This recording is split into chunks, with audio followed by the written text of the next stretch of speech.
Welcome to Nutritious Yogi in the kitchen, where it's always food is medicine for the entire family. Today I am making my favorite 3-ingredient kale chips. Well, actually 4 if you count the olive oil. And as a reminder, all of the ingredients I use are linked in the description below. If you have any questions, make sure you leave a comment and I'm happy to answer it. All right, here we go. Let's make some kale chips. Alrighty, so step 1, I have here 1 small bunch of organic kale that has been washed and dried, very important to do. And I'm just gonna tear the leaves, just like so, depending really on how big you want your kale chips to be. I like ours just about medium size. You don't want them too huge, but not too small either. And I'm just gonna, make sure that everything is kind of clean, dry, and to the size that I like. Step number 2 is we add the kale to a nice bowl and maybe just continue to break some apart. This is when the massaging starts to begin.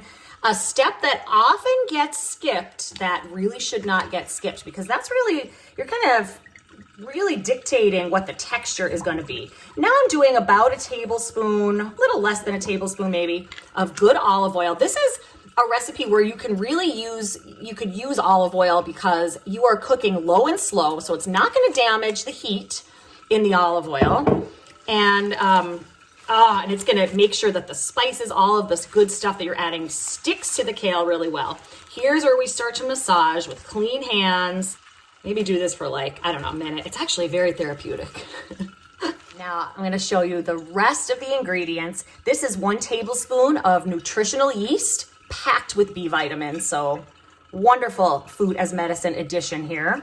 This one is where I get to cheat a little bit, because the new Primal actually has a wonderful dried herb spice combination that includes onion powder and garlic powder and sage and orange peel and black pepper. And it's wonderful because it saves so much time. And there's about a tablespoon of that as well. You can, of course, just, if you don't have this, you can, of course, add these ingredients separately or add your favorite. There's so many different varieties that I will be posting about in the future, but this is one of my favorites, so I decided to do this one first. So this is about a tablespoon of each of these. And then, of course, a big helping, probably another, I'm gonna say 1/4 to 1/2 teaspoon of good old-fashioned sea salt.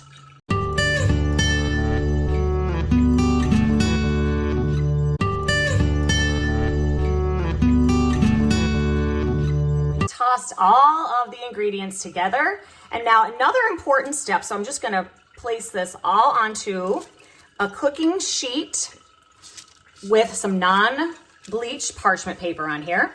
And it's really important here to not overcrowd the pan, or else you'll be steaming your kale.